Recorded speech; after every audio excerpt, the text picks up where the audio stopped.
Cases of human metapneumovirus, or HMPV, are reportedly on the rise in China. Now China's neighbors, including Japan, Hong Kong, Taiwan, and Malaysia, are closely monitoring HMPV infections.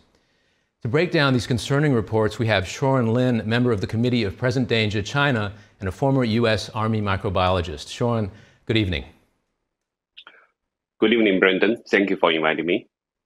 Before we talk about anything else, what exactly is HMPV? What are the symptoms? Okay. So HMPV, human metapneumovirus, is actually very similar to respiratory syncytial virus. It's another negative sense RNA virus. And so it's a common respiratory pathogen, and it can cause infection in upper and lower respiratory tract.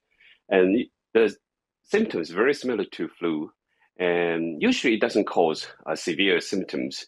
And the primary target is actually children under 5 years old or seniors. And so in the past, it's a target routinely surveillanced, but it's not a high priority. So usually for respiratory infection, you first for flu, right? So whether it's influenza A or B, that's flu, and then you have coronavirus, and then you do RSV, respiratory syncytial virus. So human metapneumovirus is not on the top three, yeah. What kind of numbers are we seeing reported in terms of deaths, hospitalizations in China, and what about in terms of China's neighbors? I think so far, the data from China is very fragmented. The government did mention this winter season, they see a huge spike of the HMPV. But exactly what are the cities or regions have a significantly jump versus other region that may be like routine or similar level at the last 2 years? We don't know the detail yet.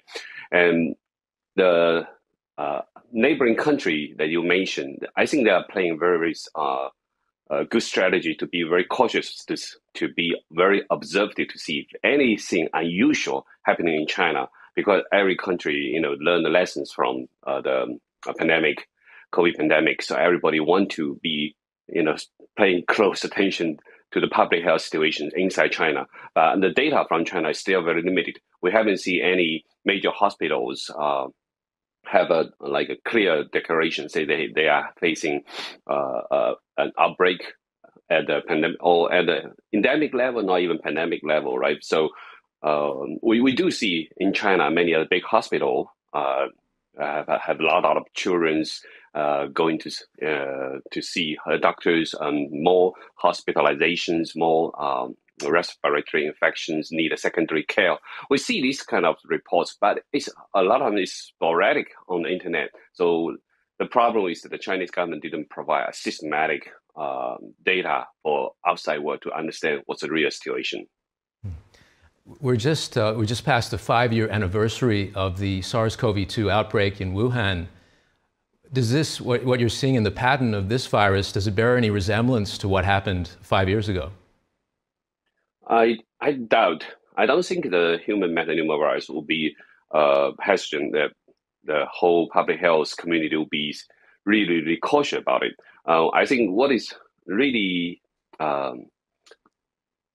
very, very interesting is the potential of bird flu transmitting more into human transmission, right? So this year we do see some bird flu cases, human infected H5N1 cases in the United States, but it has not become a human-to-human transmission, like a sustained transmission.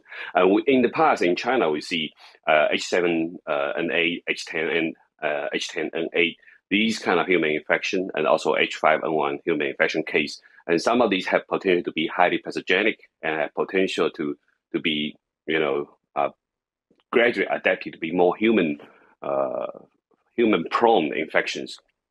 So I think this is what the whole world is really watching on right now, besides coronavirus. So I think flu situation, it will be very unique, or whether we have a new strain of like H1N1 become more pathogenic. We just need to be pay close attention to that. And we do see some report mentioning in China this season for the influenza virus infection, 99% are actually H1N1.